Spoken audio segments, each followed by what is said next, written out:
من يهده الله فلا مضل له ومن يضلله فلا هادي له وأشهد أن لا إله إلا الله وحده لا شريك له ونشهد أن محمدا عبده ورسوله أما بعد فأعوذ بالله من الشيطان الرجيم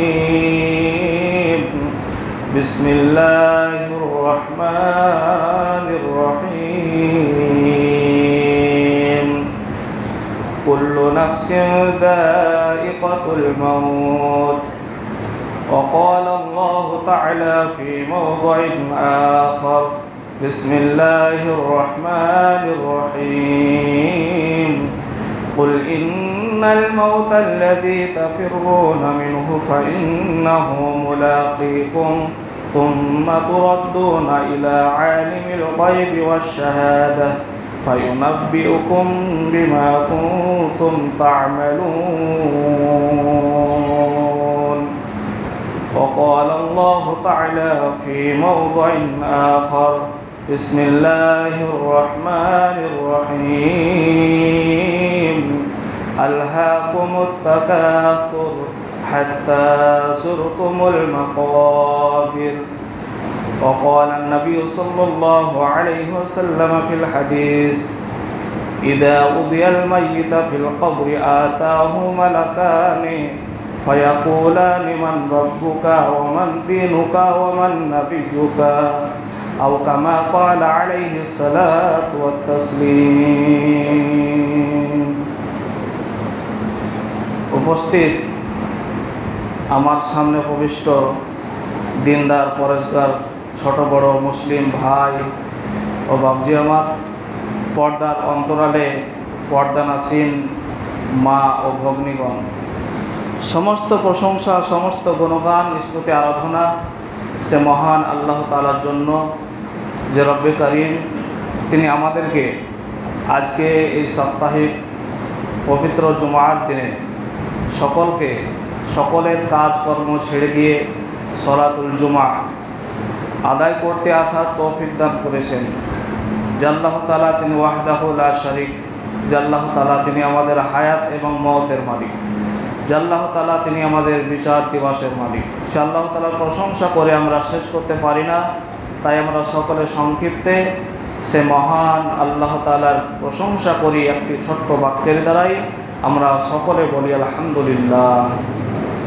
অতঃপর দরুদ ও সালাম বর্ষিত হোক সেই নবীর ওপর আশরাফুল আম্বিয়া সাইয়্যিদুল মুরসালিন, নবী মক্কি, নবী মাদানী, নবী আহমদ, নবী মুহাম্মদুর রাসূলুল্লাহ সাল্লাল্লাহু আলাইহি ওয়াসাল্লামের উপর আল্লাহুম্মা আমিন, আল্লাহুম্মা সাল্লি আলাইহি, আল্লাহুম্মা বারিক আলাইহি।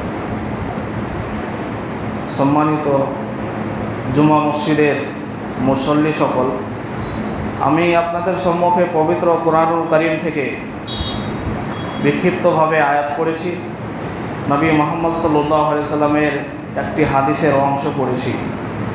এই আয়াতগুলো এবং হাদিসকে সম্মুখে রেখে আজকে মওত বা মৃত্যু সম্পর্কে আলোচনা করব। ওমা তাওফিক ইল্লা বিল্লাহ, রব্বি ইশরাহ লি সাদরি ওয়া ইয়াসসির লি আমরি ওয়াহলুল উকদাতাম মিন লিসানি ইয়াফকাহু কওলি। সম্মানিত সুধী, মওত বা মরণ এটা এমন একটা বিষয় যেটা হিন্দু, মুসলিম, খ্রিস্টান, জৈন, বৌদ্ধ যত ধর্মের মানুষ আছে প্রত্যেকটা মানুষ আমরা এটা বিশ্বাস করি। এখানে অবিশ্বাসের কিছু নাই, যে মরণকে আমরা কেউ অস্বীকার করি না, যে মরতে একদিন হবেই। যারই সূচনা হয়েছে সেটাই একদিন শেষ হয়ে যাবে, যারই শুরু আছে তার শেষ আছে। যেমন দিনের মোকাবেলায় রাত, রাতের মোকাবেলায় দিন, যেমন হার জিত, এরকম যারই জীবন আছে তার মৃত্যু আছে। আর এই মরণকে মৃত্যুকে পৃথিবীতে যতগুলো বৈজ্ঞানিক, দার্শনিক, কবি, সাহিত্যিক, বড় বড় পণ্ডিত যারা এসেছেন, তারা কেউ এই মরণকে কেউ অস্বীকার করেনি। মরতে একদিন হবে। আমরা যাদেরই জ্ঞান আছে, বিবেক আছে, বুদ্ধি আছে, আমরা প্রত্যেকে জানি, এমনকি পাগলও জানে যে তাকে মরতে হবে, মরণের স্বাদ তাকে গ্রহণ করতেই হবে।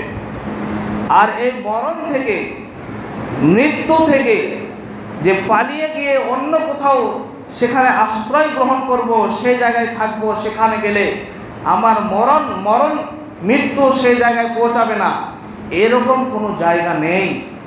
বা আজ পর্যন্ত কেউ কোনো জায়গায় পালিয়ে গিয়ে বাঁচেনি এই মরণের হাত থেকে। পৃথিবীর প্রথম মানুষ আদম আলাইহিস সালাম, তিনি এসেছিলেন, তারও মৃত্যু হয়েছে। হযরত নূহ আলাইহিস সালাম, তিনি এসেছিলেন, তারও মৃত্যু হয়েছে। এরকম করে যতগুলো নবী এসেছিলেন, ইব্রাহিম আলাইহিস সালাম, হযরত মুসা আলাইহিস সালাম, হযরত লূত আলাইহিস সালাম, এরকম করে নবীদের পরে আল্লাহ রাসূল সাল্লাল্লাহু আলাইহি ওয়াসাল্লাম, তিনারও মৃত্যু হয়েছে। তারপরে বড় বড় সাহাবায়ে কিরাম রিজওয়ানুল্লাহ তাআলা আলাইহিম আজমাইন, তাদেরও মৃত্যু হয়েছে। এমনকি আমাদের বাপ দাদা, আমাদের পূর্বপুরুষ যারা ছিলেন, তাদেরও মৃত্যু হয়েছে। আজকে আমরা বেঁচে আছি, আমাদেরও মৃত্যু হবেই হবে। এই মরণের স্বাদ আমাদেরকে চাকতেই হবে। সম্মানিত সুধী, মরণ এমন একটা জিনিস, মরণ এমন একটা বস্তু যেটা আমরা চোখ দিয়ে দেখতে পাই না, হাতে ধরবো মনে করলেও ধরতে পারবো না, বা সেটার কালার কেমন, মরণ দেখতে কেমন, মরণের সাইজ কেমন, এগুলো আমরা কেউ কোনোদিন অনুধাবন করতে পারবো না। কিন্তু এটা আমাদের বিশ্বাস, বা এটা আমরা জানি যে আমাদের জীবন আছে, মানে আমাদের মরতেই হবে, আমাদের মরণ আছে। আর এই মরণকে আল্লাহ তাআলা তিনি সৃষ্টি করেছেন। আল্লাহ তাআলা যেমন অসংখ্য সৃষ্টি রয়েছে, আল্লাহ তাআলা যেমন মানুষ সৃষ্টি করেছেন, আল্লাহ তাআলা যেমন জিন সৃষ্টি করেছেন, আল্লাহ তাআলা যেমন পশু পাখি যা কিছু আছে, গাছপালা, নদ নদী যা কিছু আছে, সমস্ত কিছু সৃষ্টি করেছেন, অনুরূপভাবে আল্লাহ তাআলা সৃষ্টির মধ্যে অন্যতম একটি সৃষ্টি, সেটা হলো মরণ। আল্লাহ তাআলা মরণকে সৃষ্টি করেছেন। এবং কেন সৃষ্টি করেছেন? যে আল্লাহ তাআলা আমাদের মানব কুলের আমলকে যাচাই বাছাই করার জন্য, আমরা যাতে করে আমাদের আমলগুলোকে, আমরা আমলের প্রতিযোগিতা করি, আমরা যাতে করে আমাদের আমলগুলোকে সুন্দর করে করতে পারি, এই জন্য আল্লাহ তাআলা কি করেছেন? তিনি মরণের সৃষ্টি করেছেন। মহান আল্লাহ তাআলা তিনি বলছেন, বিসমিল্লাহির রহমানির রহিম, الذي خلق الموت والحياة ليبلوكم أيكم أحسن عملا وهو العزيز الغفور। আল্লাহ তাআলা বলছেন, আল্লাযী খালাকাল মাউতা ওয়াল হায়াতা, সে আল্লাহ তাআলা যিনি খালাকাল মাউতা, যিনি তোমাদের মওতকে সৃষ্টি করেছেন, ওয়াল হায়াতা, এবং তোমাদের হায়াত, তোমাদের জীবনকে সৃষ্টি করেছেন। কেন? আল্লাহ তাআলা বলছেন, আইয়ুকুম আহসানু আমালা লিয়াবলুয়াকুম আইয়ুকুম আহসানু আমালা, যাতে করে আল্লাহ তোমাদেরকে পরীক্ষা করেন। কি বিষয়ে পরীক্ষা করেন? যে আইয়ুকুম আহসানু আমালা, যে তোমাদের মধ্যে সব থেকে ভালো আমল, সব থেকে উত্তম আমল কোন ব্যক্তি করতে পারে। এখানে এই আয়াতের দিকে যদি আমরা লক্ষ্য করে দেখি, তাহলে আল্লাহ তাআলা আগে মওত শব্দটা বলছেন, যে আল্লাযী খালাকাল মাউতা, আল্লাহ মওতকে সৃষ্টি করেছেন, তারপরে হায়াতকে সৃষ্টি করেছেন। এটা কেমন করে? তাফসীরের মধ্যে এসেছে যে আমরা মানুষ, আমরা সর্বপ্রথম আমরা মৃত আকারে ছিলাম। মহান আল্লাহ তাআলা বলছেন, হুয়াল্লাযী খালাকালাকুম হুয়াল্লাযী খালাকাকুম সুম্মা ইউমীতুকুম সুম্মা ইউহয়ীকুম সুম্মা ইলাইহি তুরজাউন। আল্লাহ তাআলা আমাদেরকে সর্বপ্রথম মৃত্যু আকারে রক্তপিণ্ডে আমাদেরকে সৃষ্টি করেছিলেন, এবং সেই রক্তপিণ্ড মায়ের গর্ভে 40 দিন 120 দিন মৃত্যু অবস্থায় থাকার পরে যখন 40 দিন অর্থাৎ 120 দিন পার হয়ে গেল, তখন আল্লাহ তাআলা কি করলেন, সেখানে রেহেম, সেখানে রূহ ফুঁকে দিলেন। তারপরে দেখা যায় বাচ্চা নড়াচড়া করে। তাহলে সর্বপ্রথম আমরা মৃত্যু ছিলাম, তারপরে আমরা জীবন পেলাম। মায়ের পেটে থাকতে যে জীবনটা পেয়েছি, সে জীবন নিয়ে, সে হায়াত নিয়ে আমরা এখন পর্যন্ত বেঁচে আছি। এবং এই হায়াত কতদিন থাকবে? যখন আমরা কবরে যাব, কবরে যাওয়ার আগে আগে মৃত্যু নামক মৃত্যু আবার আসবে। সে মৃত্যু সংগঠিত হওয়ার পরে আমরা কবরে আবার চলে যাব। তাই আল্লাহ তাআলা বলছেন যে প্রথমে তোমরা ছিলে মৃত্যু, তারপরে তোমাদেরকে যে জান দেওয়া হলো, তোমাদেরকে জীবিত করা হলো, আবার তোমরা মৃত্যুবরণ করবে। আর মৃত্যুবরণ করার পরে কি হবে? সুম্মা ইলাইহি তুরজাউন, তোমরা সকলেই যে যেখানে আছো, যে জায়গায় বাস করো, বেলডাঙ্গাতে, বেগুনবাড়িতে, বহরমপুরে, যেখানে যে জায়গায় বাস করো না কেন, সুম্মা ইলাইহি তুরজাউন, তোমাদের সকলকে আমার কাছে ফিরে আসতে হবে। এই কথা কে বলছেন? মহান রব্বুল আলামিন তিনি বলছেন। তাহলে আল্লাহ তাআলা মরণকে সৃষ্টি করেছেন আমাদের আমল কে বেশি ভালো করতে পারবে, আমাদের আমল যাচাই বাছাই করার জন্য, আমরা যাতে করে আমরা আমলের প্রতিযোগিতা করি, এই জন্য আল্লাহ তাআলা আমাদের মরণকে সৃষ্টি করেছেন। সম্মানিত সুধী, আল্লাহ তাআলা বলছেন কুল্লু নাফসিন যায়িকাতুল মাউত, প্রত্যেকটা নাফস, যার নাফস রয়েছে তাকে কি করতে হবে? মরণের স্বাদ তাকে গ্রহণ করতেই হবে। সম্মানিত সুধী, মুসল্লিদের মধ্যে দেখা যাচ্ছে অনেকেই ঘুমাচ্ছেন। আমরা হয়তো মরবো না, আমরা হয়তো এটা ভেবে নিয়েছি যে মরণ আমাদের হবে না। অনেকেই দেখা যাচ্ছে যে ঢুলছেন, ঘুমাচ্ছেন, অথচ এটা একটা ইম্পর্টেন্ট সময়, খুতবার সময়। এই সময়ে যদি কেউ কথা বলে তো নবী সাল্লাল্লাহু আলাইহি সাল্লাম বলছেন সে খুতবার সওয়াব থেকে বঞ্চিত হয়ে যাবে। তাহলে আপনি কিভাবে ঘুমাতে পারেন? সম্মানিত সুধী, তাই আল্লাহ তাআলা বলছেন যে কুল্লু নাফসিন যায়িকাতুল মাউত, প্রত্যেকটা নাফসের মরণের স্বাদ গ্রহণ করতেই হবে। আমাদের মা বোনেরা যেমন কোনো তরকারি রান্না করে, মাংস রান্না করে, সে মাংসর ঝোলটা কেমন হলো, তরকারির স্বাদ কেমন হলো, সেটা স্বাদ দেখার জন্য যেমন হাতের তালুতে একটু ঝোল নিয়ে যেমন চেখে দেখে, ওইরকম আল্লাহ তাআলা বলছেন যে এই মরণটাকে তোমাদেরকে একদিন চাখতেই হবে। এই মরণের যে স্বাদ কেমন, এই মরণের টেস্ট কেমন, এইটা একদিন তোমাদেরকে গ্রহণ করতেই হবে।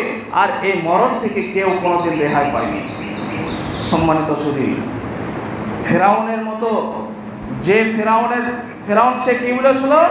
ফেরাউন বলেছিল আনা রব্বুকুমুল আ'লা, আমি হলাম এই দুনিয়ার সব থেকে বড় প্রতিপালক। আর সে ফেরাউনকে আল্লাহ তাআলা কি করলেন? সাগরের পানিতে ডুবিয়ে মেরেছেন। ফেরাউনের মৃত্যু হয়েছে, নমরুদেরও মৃত্যু হয়েছে, কারুন, হামান, তাদেরও মৃত্যু হয়েছে।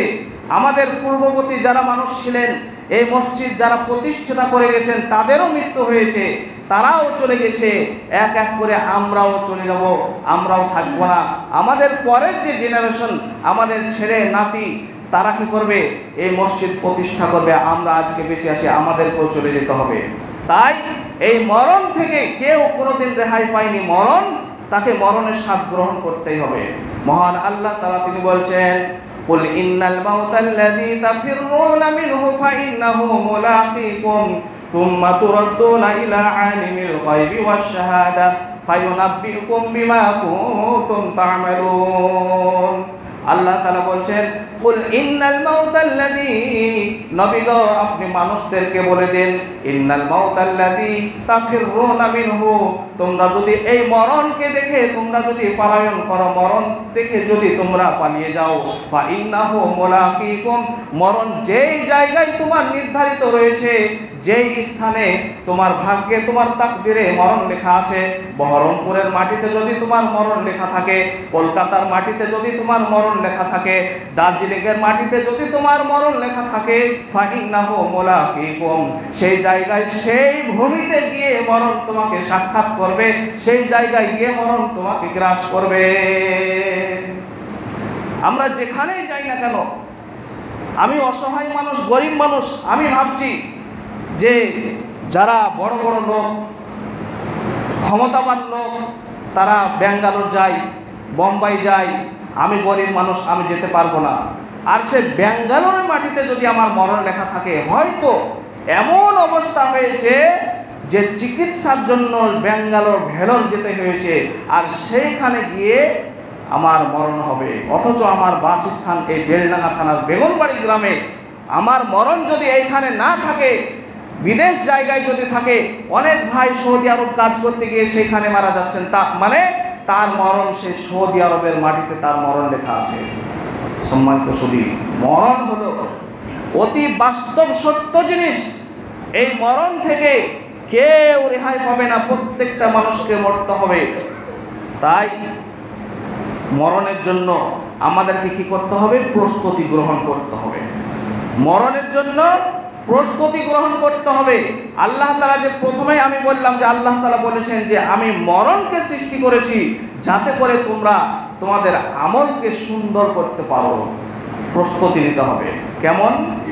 আমরা যখন শিয়ালদহ থেকে আসবো, শিয়ালদহ থেকে বেলডাঙ্গা স্টেশনে নামবো, বেলডাঙ্গা টফিসে, রেজিনগর বা পলাশির পরে পরেই আমাদের যে সামানপত্র আছে, বড় বড় ব্যাগ আছে, ট্রলি আছে, সেগুলো আমরা কি করি? গেটের সামনে আস্তে আস্তে আমরা নিয়ে চলে আসি। কেন? যে পরে টফিসে আমাকে নেমে যেতে হবে, বেলডাঙ্গা স্টেশনে আমাকে নেমে যেতে হবে।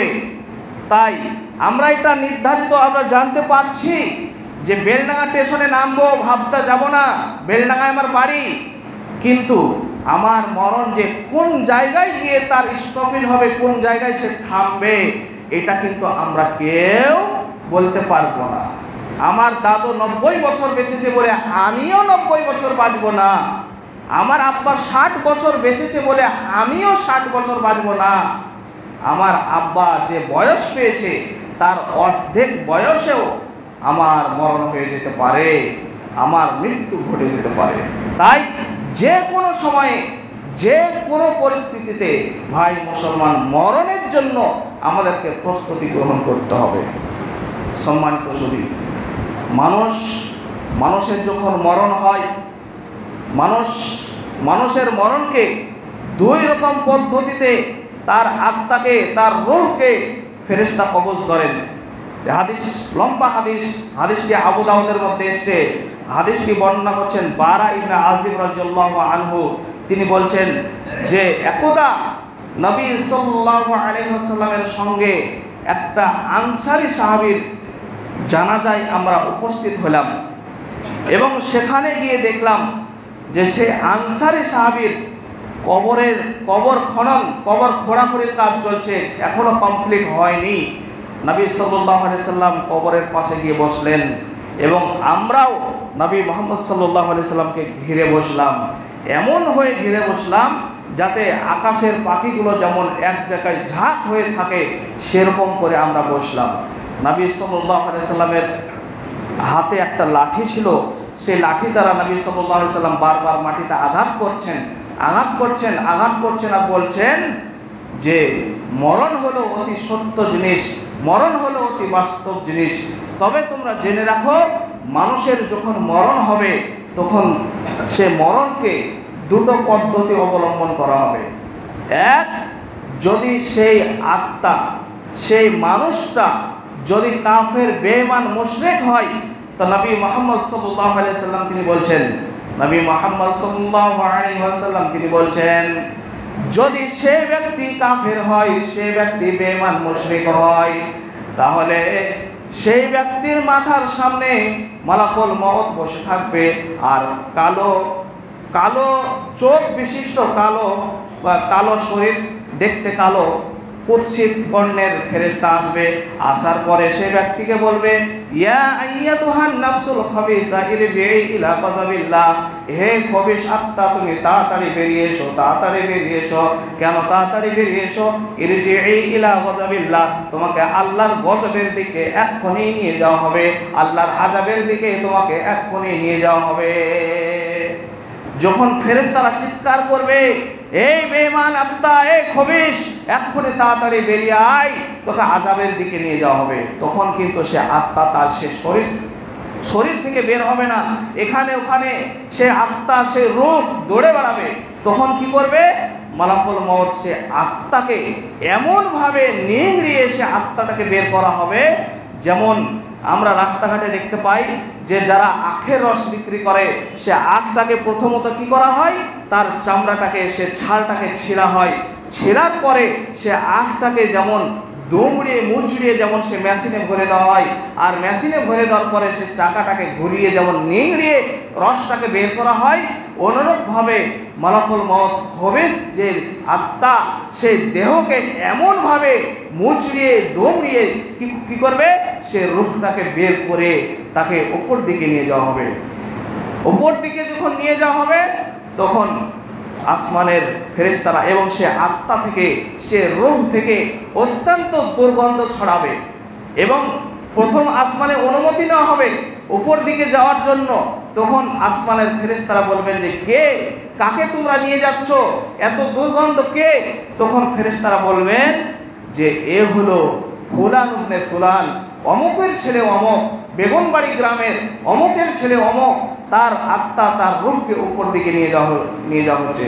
তখন ফেরেশতারা বলবে এই দুর্গন্ধ আত্মা, এই খবিস আত্মা, এত দুর্গন্ধ, এই দুর্গন্ধ আমরা জীবনে কোনোদিন আমরা অনুভব করিনি। তখন ওপর থেকে তাদেরকে অদৃশ্যভাবে আওয়াজ দেওয়া হবে যে এই আত্মাকে তোমরা কি করো, সিজ্জিনে রেখে দাও। ফেরেশতারা কি করবে, সেটাকে সিজ্জিনে রেখে দেবে। রেখে দেওয়ার পরে কবরে রেখে দেওয়া হবে। কবরে যখন সে আত্মাকে দেওয়া হবে, সঙ্গে সঙ্গে নবী মুহাম্মদ সাল্লাল্লাহু আলাইহি সাল্লাম তিনি বলছেন যে ইদা উযিয়াল মাইয়িতা ফিল কবরি আতাহু মালাকানি ফায়াকুলানি মান রাব্বুকা মা দীনুকা ওয়া মান নাবিয়্যুকা। যখন সে মাইয়াতকে কবরে রেখে দেওয়া হবে, সঙ্গে সঙ্গে আতাহু মালাকান, মালাকুন মানে হলো একটা ফেরেশতা, আর মালাকানে মানে হলো দুটো ফেরেশতা। সঙ্গে সঙ্গে দুজন ফেরেশতা আসবে। আসার পরে তাকে বলবে ফায়াকুলানি, তারা দুজনেই বলবে মান রব্বুকা, তোমার রব কে? প্রথম প্রশ্ন হবে তোমার রব কে, মা দীনুকা, তোমার দিন কি? এবং তাকে তৃতীয়বারে জিজ্ঞাসা করা হবে মা তাকুলু ফি হাযির রাজুল, এই ব্যক্তি অর্থাৎ মুহাম্মদ সাল্লাল্লাহু আলাইহি সাল্লামকে ছবি দেখানো হবে, অথচ মুহাম্মদ সাল্লাল্লাহু আলাইহি সাল্লামকে সরাসরি দেখানো হবে, অথবা মুহাম্মদ সাল্লাল্লাহু আলাইহি সাল্লামের আকৃতি দেখানো হবে। বিভিন্ন বর্ণনায় সে হাদিসে তারপরে জিজ্ঞাসা করা হবে যে মুহাম্মদ সাল্লাল্লাহু আলাইহি সাল্লামের ব্যাপারে তোমার ধারণা কি ছিল? সে ব্যক্তি মুশরিক যদি হয়, সে ব্যক্তি যদি বেঈমান হয়, সে ব্যক্তি যদি কাফের হয়, সে ব্যক্তি যদি মুনাফিক হয়, তাহলে সে বলবে হা হা লা আদরি, আমি কিছুই জানি না। তোমার রবকে? হা হা লা আদরি, আমি কিছুই জানি না, এ সম্পর্কে আমার কোনো জ্ঞান নেই। মা দীনুকা, তোমার দিন কি? বলবে হা হা লা আদরি, আমি কিছুই জানি না। মা তাকুলু ফি হাযির রাজুল, এই ব্যক্তি সম্পর্কে, মুহাম্মদ সাল্লাল্লাহু আলাইহি সাল্লাম সম্পর্কে তোমার ধারণা কি? তখন সে ব্যক্তি বলবে হা হা লা আদরি, আমি কিছুই জানি না। তখন নবী মুহাম্মদ সাল্লাল্লাহু আলাইহি সাল্লাম বলছেন এইটা হলো, তারপরে সে ব্যক্তিকে অদৃশ্যভাবে আসমান থেকে আওয়াজ দেওয়া হবে এবং সে ফেরেশতাদেরকে বলা হবে যে তাকে কি করো, তাকে জাহান্নামের তার পোশাক পরিয়ে দাও, তাকে জাহান্নামের বিছানা বিছিয়ে দাও, তার কবরটাকে আগুন দিয়ে দাও, এরকম করে তার কবরটাকে খুলে দাও জাহান্নামের দিকে। সেদিক থেকে কি হবে, উত্তপ্ত সেই আগুন আসবে, আসার পরে সে কবরে আযাব পেতে থাকবে। তখন বিশাল আকৃতির কালো বর্ণের একটা মানুষ আসবে, তারপরে সে ব্যক্তি বলবে যে তুমি কে? তখন বলবে যে আমি হলাম তোমার সেই আমল, আমি হলাম তোমার সেই আমল যে আমলের ব্যাপারে তোমাকে উৎসাহিত করা হতো, তুমি করতে না, তোমার সেই খারাপ আমল, বদ আমলগুলো তুমি আজকে এই কবরে তুমি আযাব পেতে থাকো। এটা হলো খবিস আত্মা। আর যদি সে ব্যক্তি মুমিন হয়, সে ব্যক্তি যদি আল্লাহওয়ালা হয়, ইমানদার হয়, তার ব্যাপারে ফেরেশতারা যখন তার রূহটাকে উপর দিকে নিয়ে যাবে, সে রূহ থেকে সুগন্ধি ছড়াবে আতরের মতো, মিস্কের মতো। ফেরেশতারা জিজ্ঞাসা করবে যে এটা কে? তখন বলা হবে ফুলান ইবনে ফুলান, এটা হলো বেগুনবাড়ি গ্রামের অমুকের ছেলে অমুক, সে আজকে এই মৃত্যুবরণ করেছে, তার এই রূহটাকে আমরা উপর দিকে নিয়ে যাচ্ছি। তখন আসমানের ফেরেশতারা ওয়েলকাম দেবে, স্বাগত জানাবে যে এসো। এরকম করে আল্লাহ তাআলা বলবেন, ফেরেশতাদেরকে আদেশ করবেন যে এই রূহটাকে তোমরা কি করো, কবরে নিয়ে যাও। এক্ষুনি কবরে ফেরেশতারা তাকে প্রশ্ন করবে। সে ব্যক্তিকে যখন কবরে শুইয়ে দেওয়া হবে, কবরে শুইয়ে দেওয়ার পরে আতাহু মালাকান, দুজন ফেরেশতা আসবে। দুজন ফেরেশতা এসে জিজ্ঞাসা করবে মান রব্বুক, তোমার রবকে? তখন সে ব্যক্তি বলবে রব্বি আল্লাহ, আমার রব আল্লাহ। দ্বিতীয়বার জিজ্ঞাসা করবে মা দীনুকা, তোমার দিন কি, তোমার শরীয়ত কি, তোমার বিধান কি? তখন সে ব্যক্তি বলবে দীনুন আল ইসলাম, আমার দিন হলো ইসলাম। তারপরে আবার জিজ্ঞাসা করা হবে মা তাকুলু ফি হাযির রাজুল, এই ব্যক্তি সম্পর্কে, মুহাম্মদ সাল্লাল্লাহু আলাইহি সাল্লাম সম্পর্কে তোমার ধারণা কি ছিল? তখন সে ব্যক্তি বলবেন নবিয়ুনা মুহাম্মদ সাল্লাল্লাহু আলাইহি সাল্লাম, ইনি হলেন আমাদের শ্রেষ্ঠ নবী, যিনি মুহাম্মদ সাল্লাল্লাহু আলাইহি সাল্লাম। তারপরে হাদিসের মধ্যে এসেছে তাকে আরও একটা এক্সট্রা অ্যাডিশনাল প্রশ্ন করা হবে। আমাদের পরীক্ষার্থী যারা মাধ্যমিক উচ্চ মাধ্যমিক দেয়, একটা অ্যাডিশনাল সাবজেক্ট থাকে যেটা রেজাল্টে যোগ হয় না।